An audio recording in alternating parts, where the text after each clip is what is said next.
everyone, it's Will from Jones Hand Cattle. Glad you're here. If this is your first time, welcome to the channel. If not, welcome back. Today we're going to do some hauling and some baling.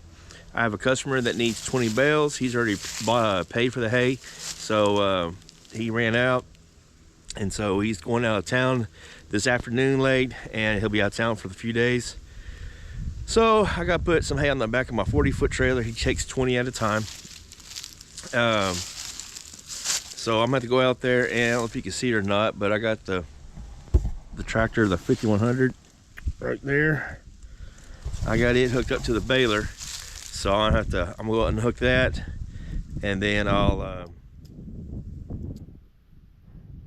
load up the trailer and then head it up there, drop it off, and then come back, hook that tractor back up to the baler, and finish baling what we did.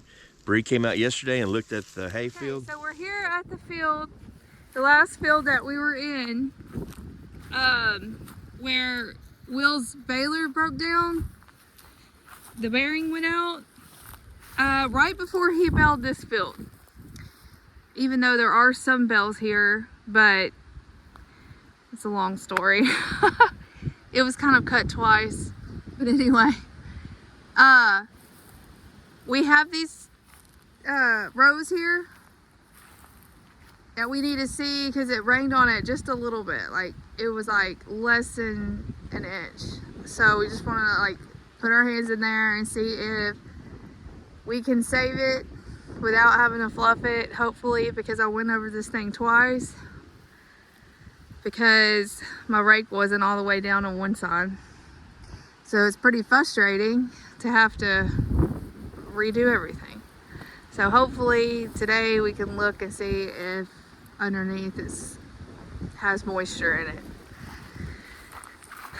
So let's see. I'll come to this pile right here. Okay, let's see here. Emma, you want to hold this? He's pointing at the hay. Alright. Well, it feels dry to me.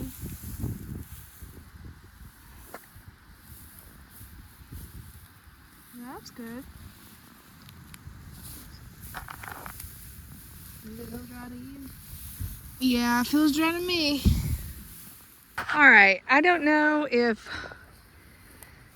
Will's gonna like my assessment or not. Let me go to another pile. He wants to fluff it and I don't. But we shall see.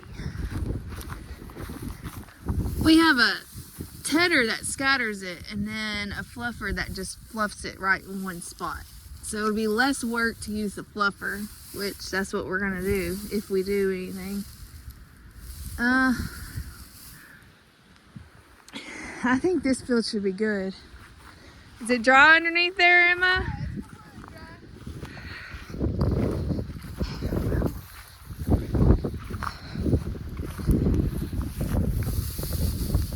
Yeah, it's really dry. Maybe this wind, we've had a lot of wind. It's helped out a lot. Yeah, it's completely dry underneath. Alright, good. Let me go to the middle of the field just for accuracy. It might be a little wet in most spots,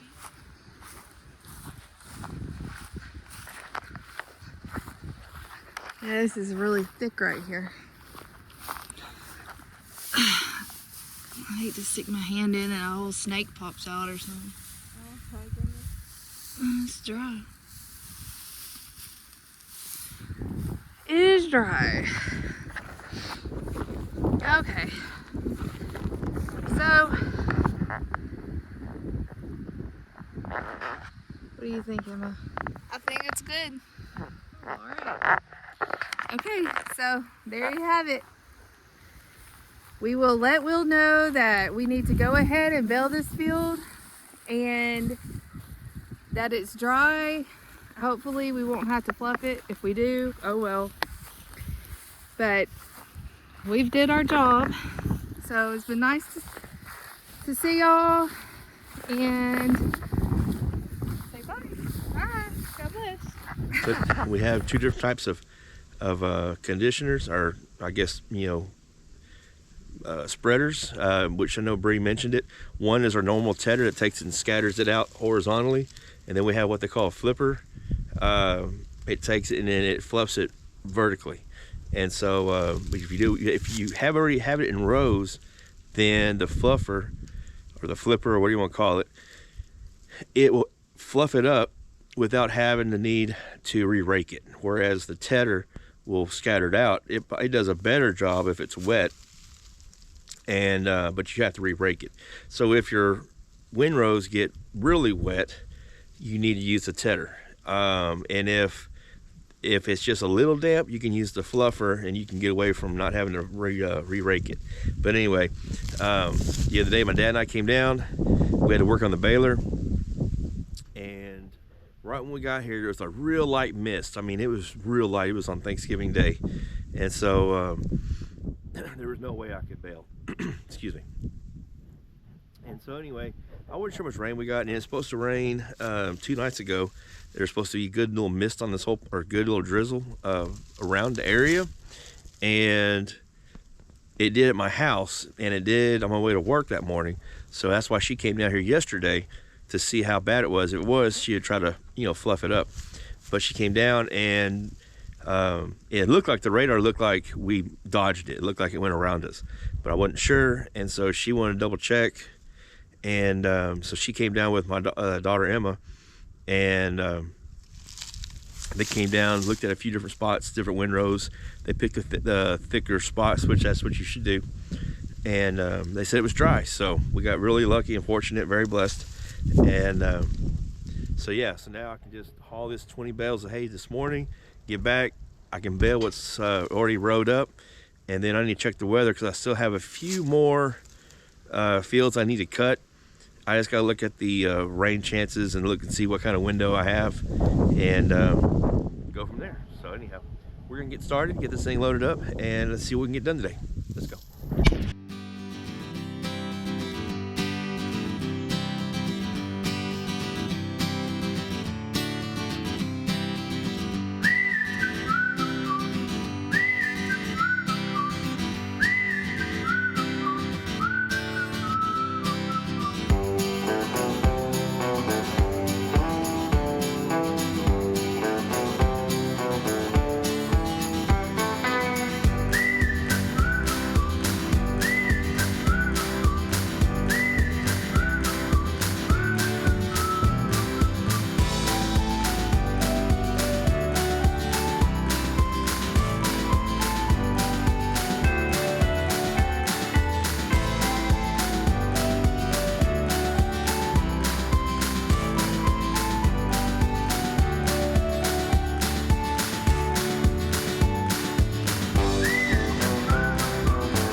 Okay, so here comes the not so fun part of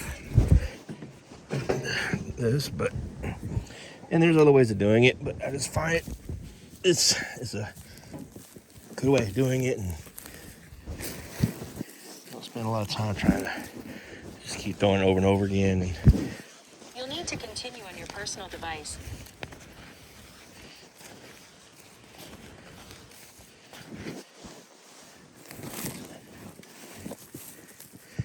the first one.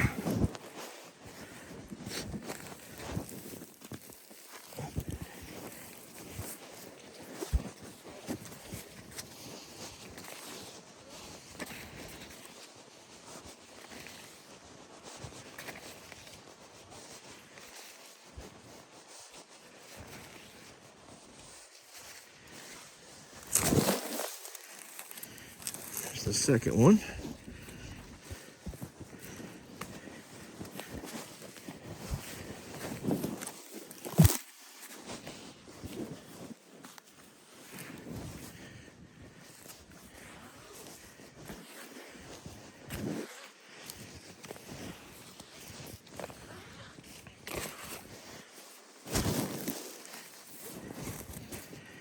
There goes the third one.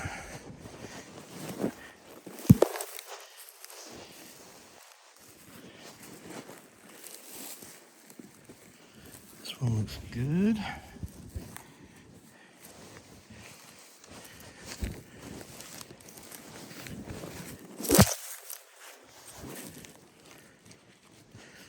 This one right here looks good. And the last one here.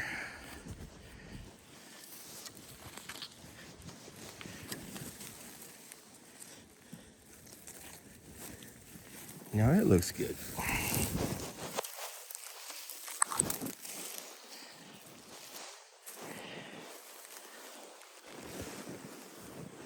I'm probably going to put one across these front two, just because, I don't know, I don't care for the way they look. I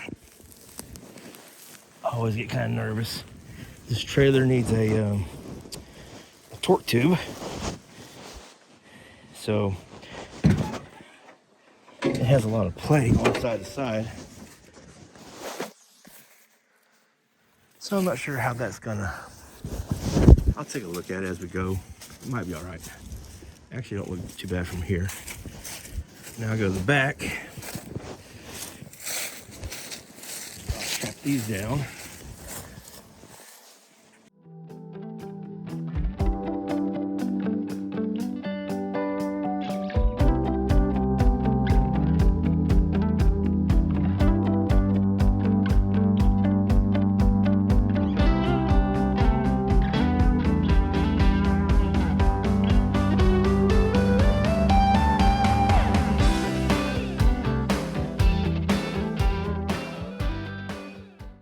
Good. I'm not gonna lie, I kind of used the drone to cheat on that top row. Let me put all this in here. I'm able to just put the drone in a spot, and then as I'm stacking it, I just look at my drone controller and I know where the middle of the bales are. So I guess it's kind of handicapping me because I'm getting used to it, but it does make it easy and a lot faster. You don't have to guess.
It's always nice delivering to this customer. He has a real good setup. Just go through one set of cattle guards, and we're out in the pasture next to his hay trap. He feeds his cows really well, so they never run up to the truck and act crazy. So I'm just gonna stand over here and watch the gate for him just to make sure.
We are back at the hayfield. You see the tractor behind me.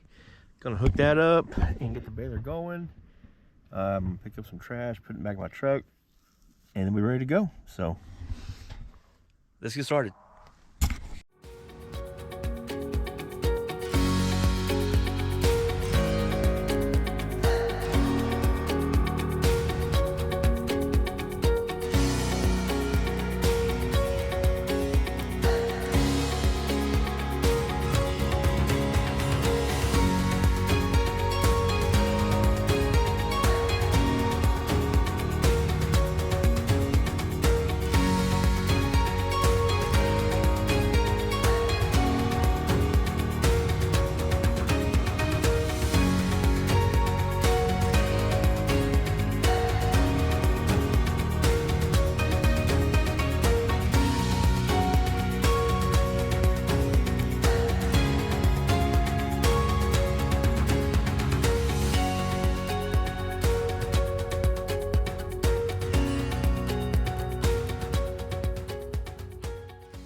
Well, it's gonna be one of those late night wrap-ups. We got done with a load of hay, got back, hooked up the baler to the tractor, and we started baling. Everything was going good.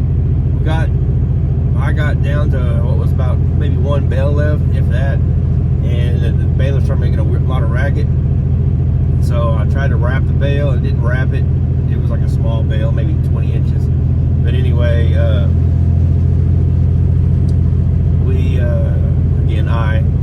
I went ahead and tried to wrap it, and I thought it wrapped, but it didn't. But not a big deal. Got back to where the truck was at, and the main gearbox, the drive line that comes out of the tractor, when it comes up to the baler, it makes a 90 right there in the front, under all that pressure box and all that stuff that does your hydraulics pressure. But anyway, I think it's just the mounting bolts either broke or they came loose or whatever it is, because I felt the gearbox and it wasn't hot. Everything looked fine. It's just when you move that I know I'm bouncing all over the place, I'm sorry. Whenever I shook the PTO shaft, you can see that gearbox move a lot. So I think what that racket was the slip clutch hitting the top, that cover, and then the bottom. You see where it had been hitting. And so I think that's what all that racket was that. So anyway, I'm going to look into that tomorrow and then see what needs to be done. So look, like I said, there's not even a whole bale left out there to do. So I'm glad it happened when it happened, not at the very beginning of the day. And I'm surprised how fast it came on. I mean, it was not making any racket until like the last 3 bales. I mean, and when I was doing that last one, I thought, well, at least I'll be able to get it finished. But I wasn't so lucky. So anyhow, we're going to keep this video pretty short, sweet.